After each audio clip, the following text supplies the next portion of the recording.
What's up, guys? This is Andrew Erickson of the Full Press Coverage Fantasy Football Podcast. We're also streaming live on YouTube. I'm coming at you guys today, real energetic because today is actually my birthday. So I'm turning the young age of 24. So I believe that gets me an age of the same as Amari Cooper and Calvin Ridley. So, I'm still waiting for my breakout to come into the league. So, we will wait on that a little bit, but for now, we are going to focus on talking about the running backs. Particularly, we're going to talk about my top 12 running backs in the NFL for fantasy purposes. So, without further ado, we could do a little happy birthday for myself, but for right now, we will really focus on talking about the running backs and going through my running back rankings. So, up first is David Johnson. And before I get into David Johnson, I do want to make the quick point about the top 12 in terms of the running back potential. So essentially, something that you want to keep in mind is that running backs in the finished top 12 usually do not finish in the top 12 the next year. So in 2015, there were 3 running backs that actually, of the top 12, that returned to the top 12 in the next year. Last year, or in 2016, there were 6 running backs that then followed up 2017 with a top 12 performance. So there is a lot of not necessarily overlay with that. People are going to, or running backs are going to regress and not necessarily finish in the top 12 every single year. It's very hard for that to happen sometimes. So it's important to keep in mind that, your top 12 should not be exactly what the top 12 was from last year because it's not going to be the same. That's just what history has shown us. So, if your top 12 looks exactly like what it was last year, I would make some changes and try to. And it's not necessarily because guys do worse, but there are a new influx of players, a new influx of rookies. That's the big part. Rookies don't play in the year before, so pay attention to that. Rookie running backs have flourished. Obviously, we've seen over the past couple of years. So don't be afraid to spice it up a little bit with your rankings. I'm all about those hot takes. Hot, hot, hot. All right, so let's look at it, David Johnson. So for me, David Johnson is my number 1 running back. That being said, I really like him. Oh man, we're going all over the place with that. Sorry about that. So I'm still new to the video-esque here, so I'm going to try to learn it the best I can. I did add in some new graphics. Got the images in there. Come over there, or is it over here? Over here.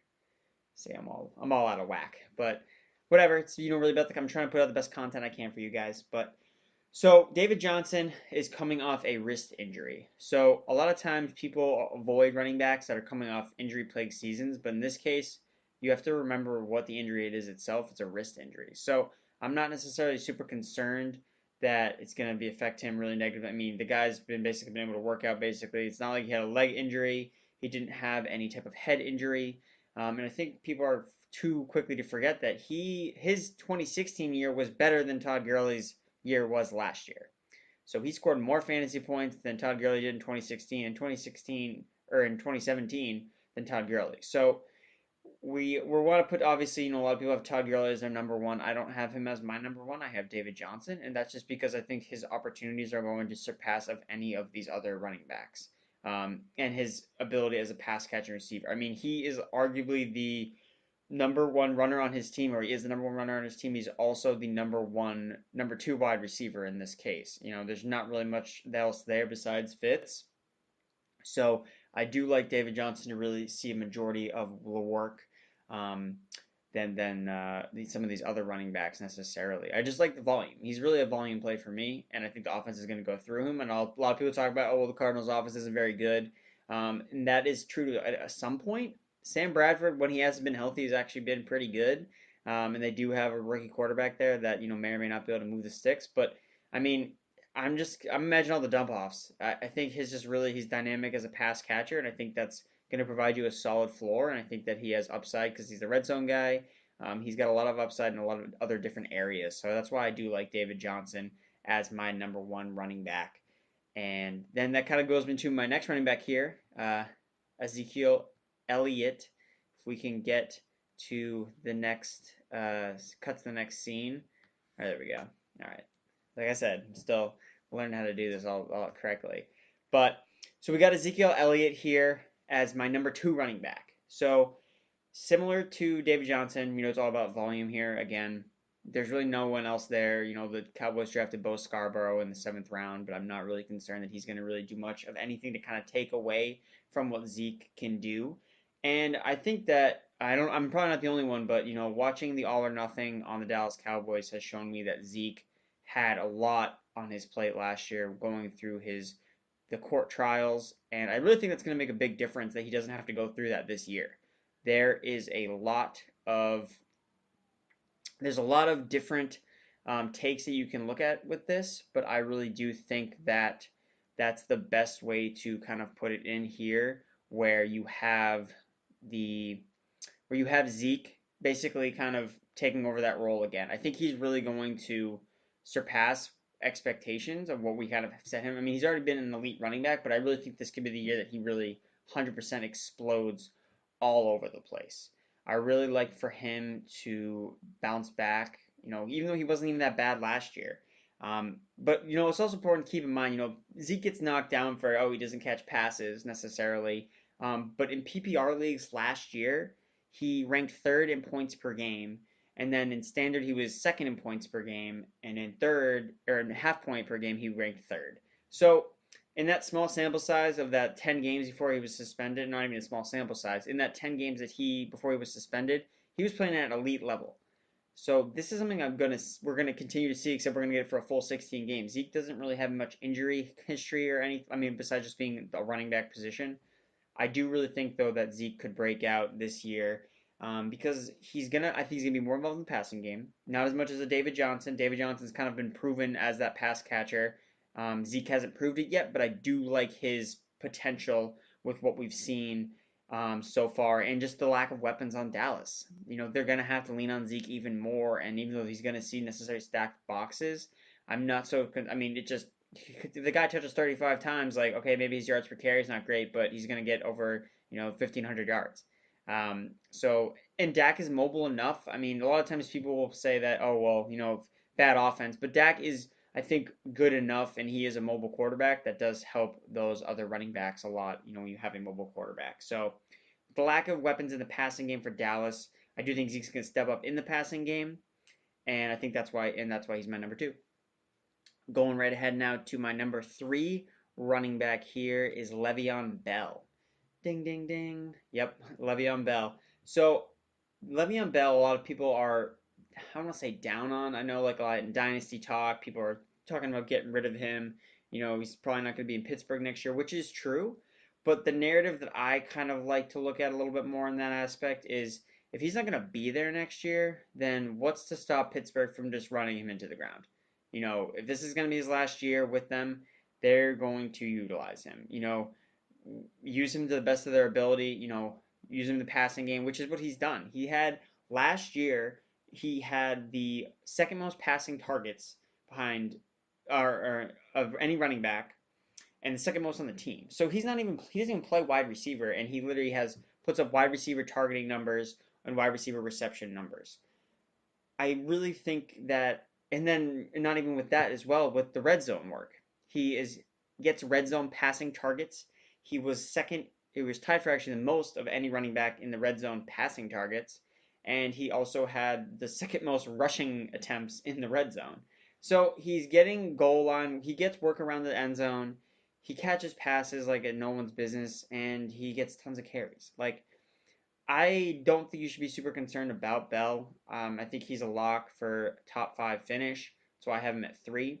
I can see a narrative where it's possible that I mean, I think that they're going to give him tons of work, but I think that it is possible that maybe they do shy away from him if they don't think he's going to be on the team next year. I know he's sitting out OTAs, but at this point, what veteran isn't sitting out OTAs? I mean, they're just those practices that you don't necessarily want to stick around for and show up to. So I still like Bell at 3. That's where I have him for kind of those reasons I just kind of talked about. But yeah, I wouldn't surprise me at all to not see him in Pittsburgh next year. But in that case, they may run him into the ground. The next guy I want to talk about here now is Todd Gurley. So, I probably get a lot of slack for this, but, for realistically purposes, running backs don't ever finish back to back in the number one spot. This doesn't really happen. The last time it happened was with LaDainian Tomlinson. And Adrian Peterson had a couple times where he finished one and then he finished two.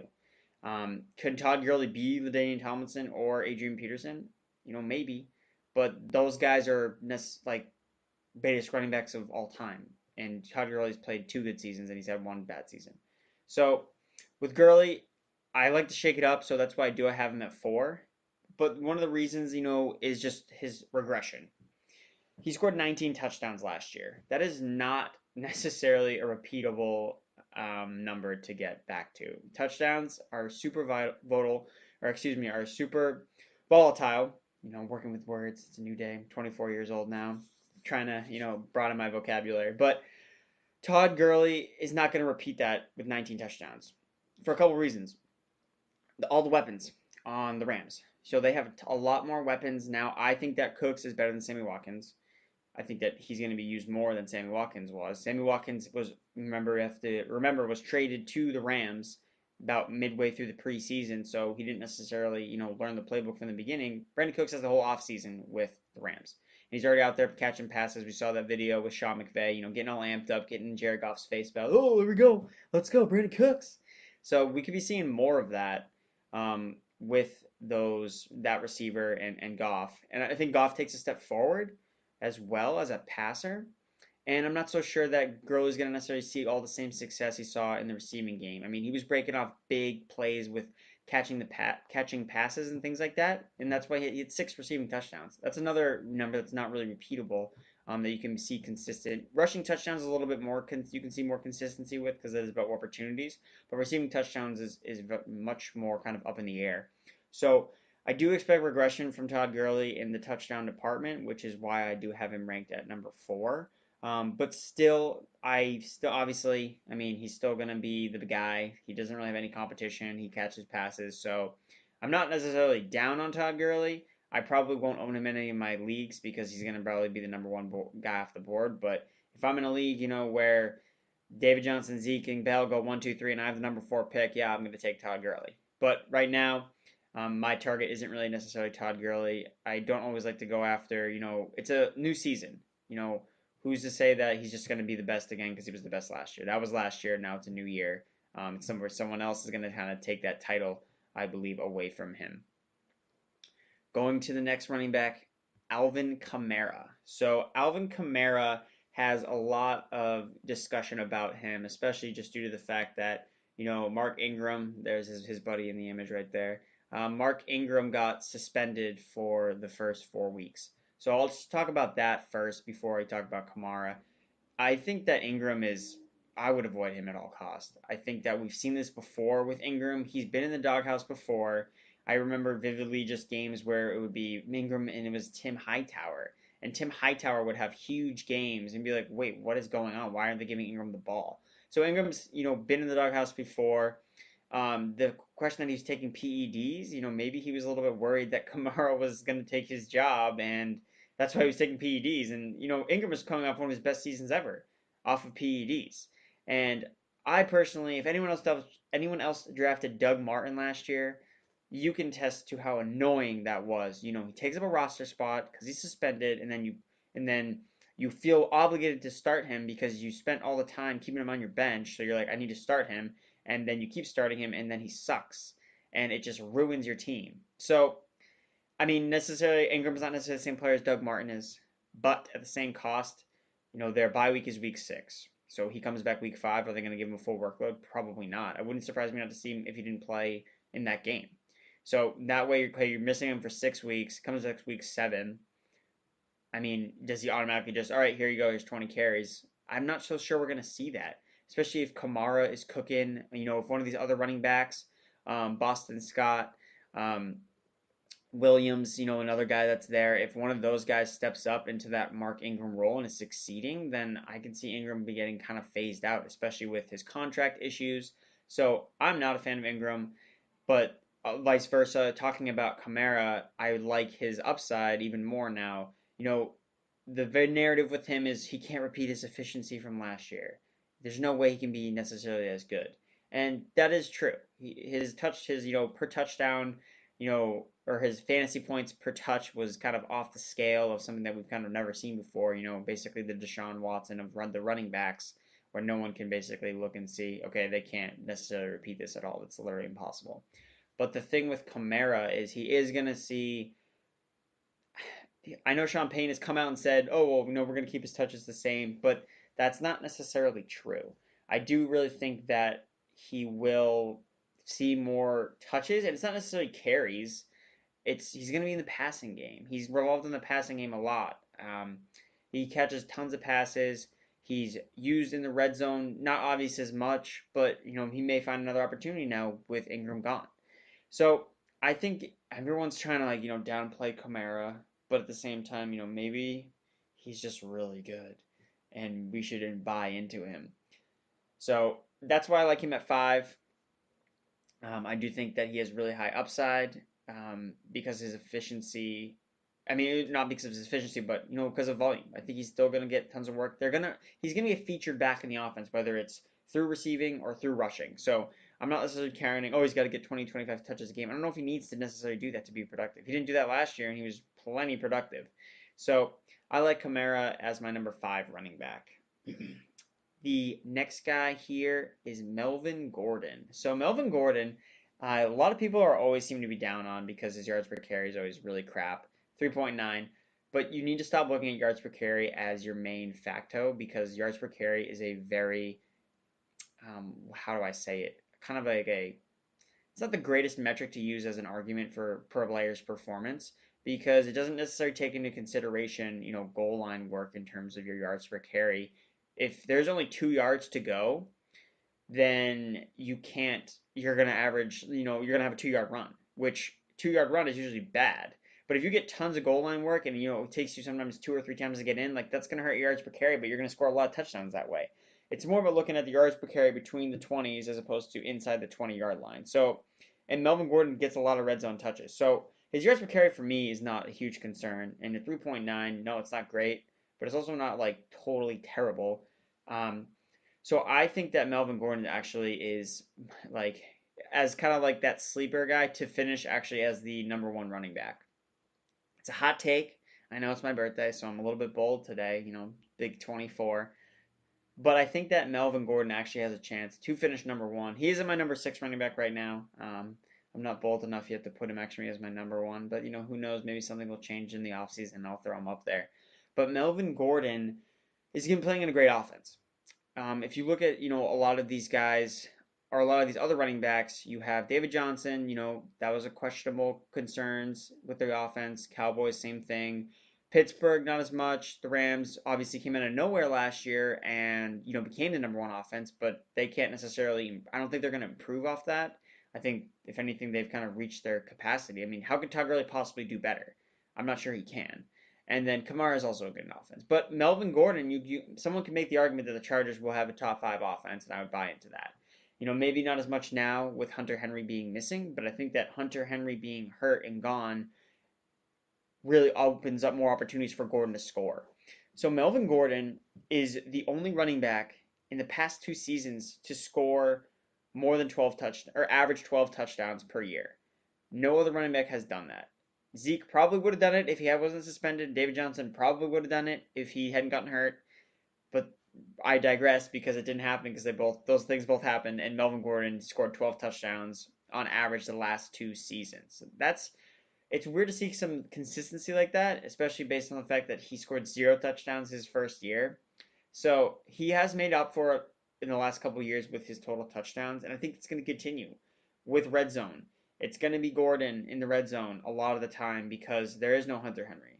And right now there is no Antonio Gates. So Rivers is going to have to lean on Gordon in the passing game and in the running game in the red zone because Rivers does have the tendency to kind of, just kind of chuck it up and sometimes that leads to turnovers. So coaching doesn't necessarily like that. So I do like Melvin Gordon to score a lot of points. And the Chargers have a good team this year as well. I could see them getting up on teams. They have a really good defense and running the rock with Melvin Gordon, closing out games, 20, 25 carries. And his backups, Eckler and Justin Jackson from Northwestern, who a lot of guys hyped up. Not really too concerned with either of those guys. If anything, they're just cheap handcuffs. if Melvin Gordon gets hurt. It's a guy you can kind of fit in there of someone that can kind of take on his role. But I do really like the breakout potential of Melvin Gordon. It's weird to kind of talk about a guy like him to break out, but I always kind of find it that there's always that, guy in that 6 to 8 range that everybody has ranked at the beginning of the year that then kind of like hops over everyone and has a, breakout year. He is in year 4 right now, entering year 4. So I would, keep your eyes on Melvin Gordon. I think that he's a really good pick later in the first round at running back. So if you are you miss out on, the top 5 consistency or the kind of the consensus guys with the other 5 I kind of listed off, I think Gordon is somebody that you really want to target. I really like Melvin Gordon kind of going into this year. And then the last running back here from my tier 1s. So I kind of have 2 breaking downs of my running backs. So Saquon Barkley, rookie running back for the New York Giants.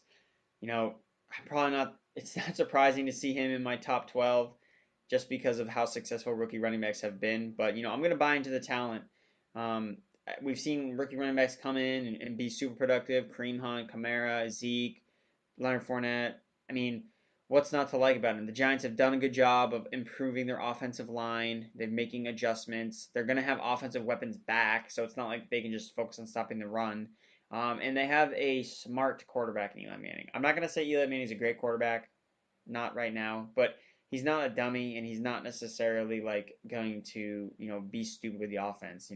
He's going to run it so that he can be successful, and all he has to do is get the ball to his playmakers. Like, he has so many playmakers around him. I don't think he's really going to try to do too much and just be like, get it to Odell, get it to Shepard, quick screen out to Barkley. I can see Barkley, doing a lot of stuff, and there's no reason why he's not a totally featured 3-down back, with Wayne Gallman still there, who I drafted in my Dynasty League, RIP, my Wayne Gallman shares. So I like Barkley. He's going to be a rookie sensation. I mean, I don't think there's really much other debate. I mean, we could all just be wrong.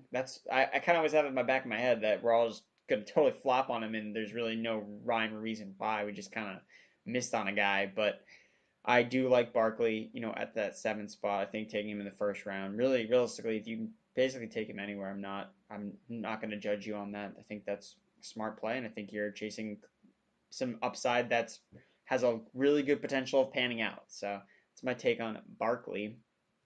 Next guy here is Dalvin Cook. So this is my tier 2. So all my RB1s, these are the ones kind of on that second half. So I may or not in a draft, go receive. So usually with the draft strategy right now, most people are focusing on running back. That's kind of the consensus just because of how good running backs were last year and receivers had a down year. And this is another thing I can talk about on a different podcast. But, going 0 RB, do I go 0 RB? Do I go running back, running back? The main strategy right now is to go running back, running back. Get the good running backs first. There's a lot of depth at receiver. But it is interesting to kind of see, if everyone is doing that, then, an alternative could be going 0 RB and kind of going against the term. Would you rather have the 8th best running back, or would you rather have the first best, like the number 1 receiver? So that's kind of where now I'm looking at, Antonio Brown, guys like that in the receiver group. So if I'm picking at the end of the first round, 0 RB kind of does pop in my head a little bit. I want to do some more mock drafts to kind of look at it, but it definitely is an interesting strategy to go against the norm and go after those receivers, those top-fledged receivers first as opposed to the running backs. But I'll get into Dalvin Cook. So Dalvin Cook last year was hurt. He only played in 4 games due to his injury, but he was on pace for nearly 300 rushing attempts and 360 total touches. So the Vikings also let McKinnon walk in free agency. They did not, re-sign him at all. Latavius Murray is still there, but he doesn't possess that same type of ceiling that Dalvin Cook does. Cook showed us last year he can be a 3-down workhorse back. He showed burst. He showed, elusiveness. Basically, he looked really good. He looked like a stud. And a lot of times as well, last year, Murray and McKinnon both were productive in the same time.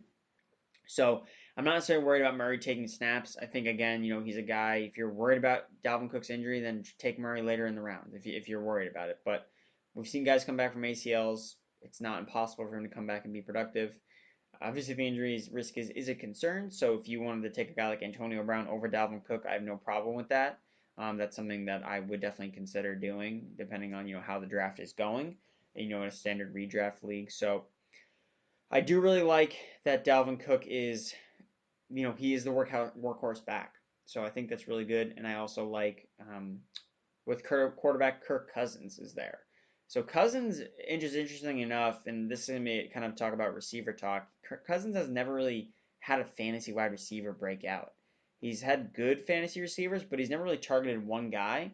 But something that he has really done well with is his, working with tight ends and then working with running backs that catch passes. I mean, we all saw Chris Thompson last year going off, going bananas, catching passes out of the backfield. So at worst, I mean, Dalvin Cook definitely has that locked in role as that pass catching back in Minnesota. There's no more McKinnon, and Latavius Murray is more of a load of a guy, not really a guy who's dynamic in the passing game. So that's another reason why I like Cook. Upside with the passing game, and then three down workhorse potential. I'm all about the volume. Got to get Cook. Got to get him in the kitchen. There we go. The next guy, my running back number 9, is Devonta Freeman. So Devonta Freeman, and this is kind of goes for the Falcons offense as a whole. The Falcons offense last year regressed, like kind of we all predicted. Basically after 2016, where they were basically the best offense in the league, the top offense historically, and then last year they all kind of flopped, kind of what we all expected. Everyone's numbers were down. Matt Ryan's touchdown rate was down. Julio Jones' touchdown rate was down. Devonta Freeman's touchdown rate was down. Everyone was down across the board. The stocks are down. Essentially, was what the Falcons were last year, and a lot of people predicted it just because of how good they did the year before. But all things kind of return to the mean. So where we had regression last year, we are going to see something different this year in positive regression with Devonta Freeman. Keep in mind, so Freeman since 2015 has had 29 rushing touchdowns. And last year he missed 2 games and still finishes the RB13. So you have to keep that in mind that, okay, if he's healthy, and that kind of goes with any of these guys, there's always a chance that a running back can get hurt. It's the most, I don't want to say it's the most injury prone position because it seems like just every position is injury prone. I mean, it's football. Like, people are going to get hurt, and that's why you got to draft depth in your fantasy drafts. But I like Freeman because he does get the red zone work. So Tevin Coleman is there as a cap, more or less in the passing game, I think, really. But Devonta Freeman has always gotten the red zone work, and I do expect that to continue over Tevin Coleman as we kind of go into the 2018 season. So that's really why I think Freeman is a good buy low candidate. I think a lot of people are low on him, but I think that he is still going to be a top 10 running back in the 2018 season, and Tevin Coleman's going to be gone next year. So if you're looking to trade for someone in a dynasty league, something like that, keeper league, go after Freeman. You can get him dirt cheap. Maybe not dirt cheap. It depends on who's in your league. I mean, I like Devonta Freeman, but he's only 25, turned 26. I mean, I think he's a good prospect to look at. I believe he's 25. He's 24. His number's 24. I'm 24. I know that. But yeah, that's look at Freeman. Offensive as a whole, the Falcons' offense will be much better. I really like Matt Ryan as a buy. You get him super late. Julio Jones going in the second round. That's bonkers for me. Julio Jones, like, people were like expecting Jarvis Landry to catch more touchdowns than Julio Jones. Like, that's not gonna happen. Like, their touchdowns like got reversed somehow. Jarvis Landry caught like 8 touchdowns last year. Julio caught it was like 4. Was it 2 or 4? It was bad, and 2 of them were against the Patriots. I remember. Shout out to Brady. For those that are watching on YouTube, I have a Brady jersey, as my drop back because my room isn't necessarily up to par. But yeah, so we can go to the next running back here. My number 10, dropping out of the top 10, my boy LeSean McCoy, Shady. Everyone's hating on Shady. Everyone's like, oh, he's old. You know who's old? Frank Gore's old. LeSean McCoy is the youthful age of 29, turning 30. He is like a prime steak. Maybe not a prime steak. He's like a banana. He's hardened, when he's young, and then he gets nice and ripe. He's a ripe running back. He's ready. So McCoy, a lot of people are down on him because, he's going to hit 30. Oh, no, his numbers are going to go down. And yeah, that's true, okay? You hit that number 30, and then your body's like, hey, I'm not good at football anymore. Just ask Frank Gore. He obviously knows a lot about that. But, besides, looking at Frank Gore, I mean, you have to keep that, keep it in perspective. Like, it's not impossible that he is necessarily going to be totally, crap after he's only been good his whole career. I mean, people are just dying into the narrative that he's just going to, plummet like no one's business. And yeah, that's happened to a lot of these running backs lately.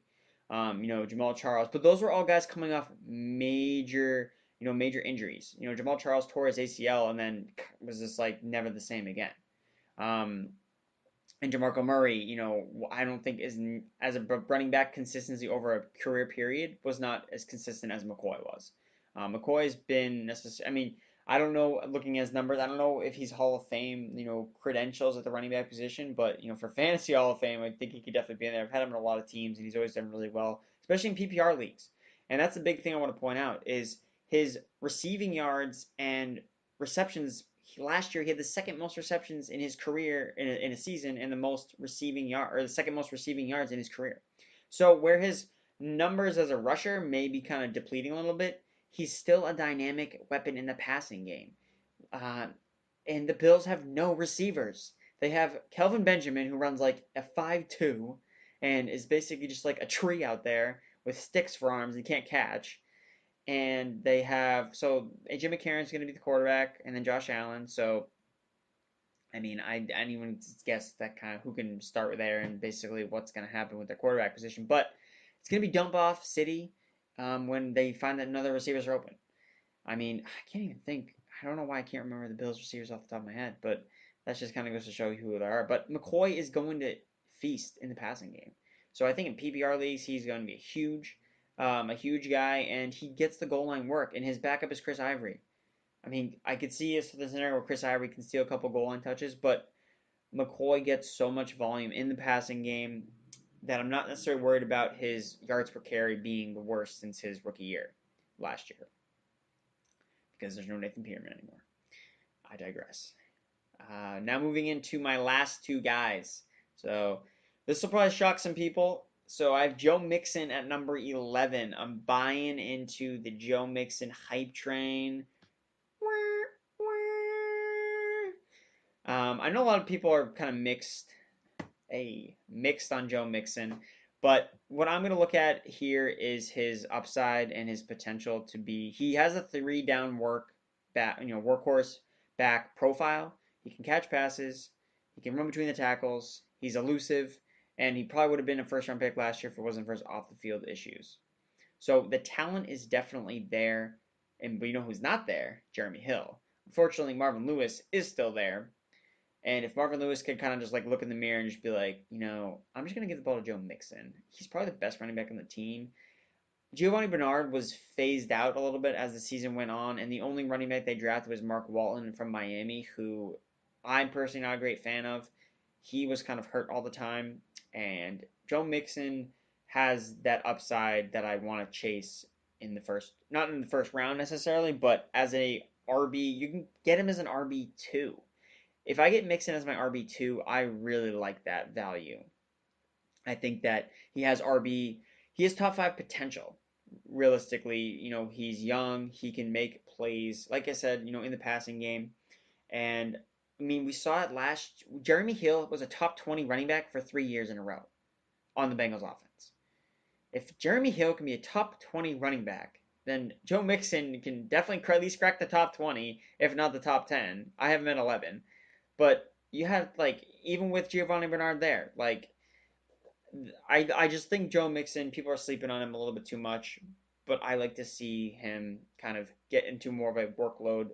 And he also did get hurt. He got hurt last year too, which caused some issues where he wasn't getting consistency. But the Bengals, Giovanni Bernard saw, like I said, saw a decrease in snaps as the season went on last year.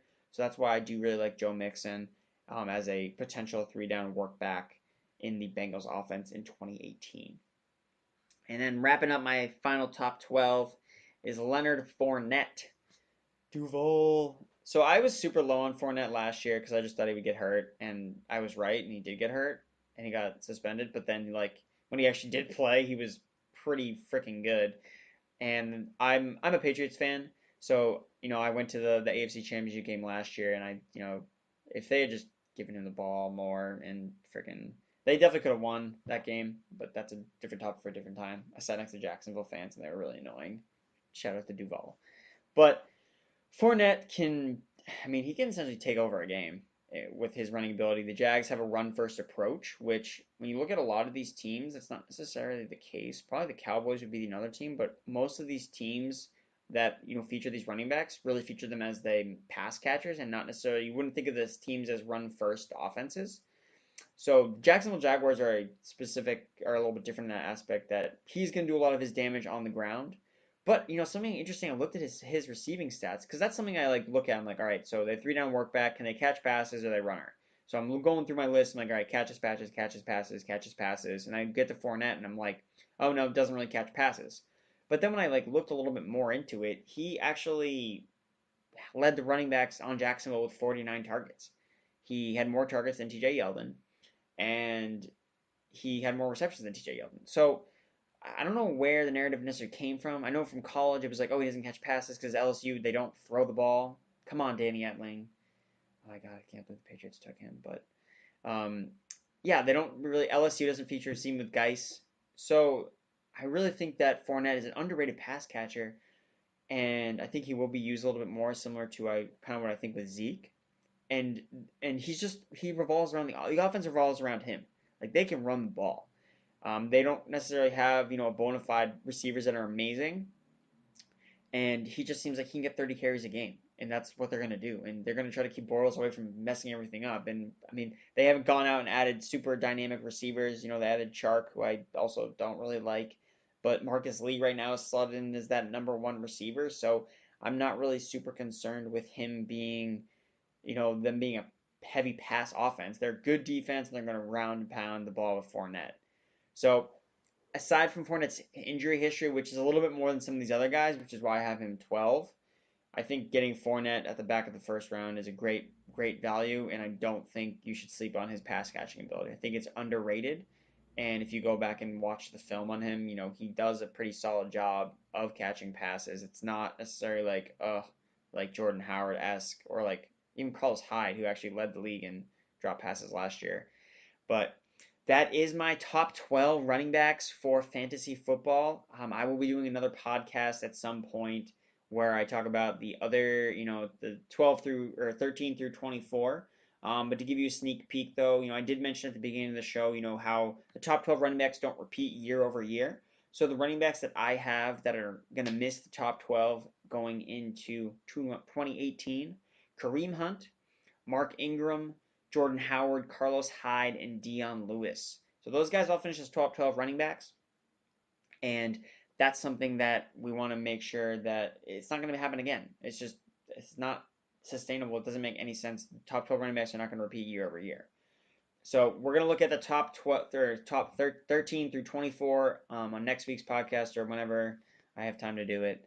So, and then the big thing to take away from that is, and this was for a stat from Fantasy Pros that I had listened to on an earlier podcast stat. Basically, when you're looking at a top 24 running backs, you want to look at carries. So essentially, since 2014, there were 69 running backs who had at least 200 carries, and only three of them didn't have only three of them didn't finish as top 24 running backs. So 200 carries essentially is going to attribute to a top 24 finish, essentially. So if you think a guy can get 200 carries on his respective team, you have him slotted in, there's a very high percent chance that he will finish as a top 24 running back. Just, a really cool stat from Fantasy Pros that I had heard on a podcast. So, I'm listening to podcasts, I'm doing podcasts, doing videos, I'm everywhere. It's going to be big. So that's gonna be a wrap here for me. You can follow me on Twitter at Andrew Erickson _. I'm on Full Press Coverage, and we'll talk to you guys next week.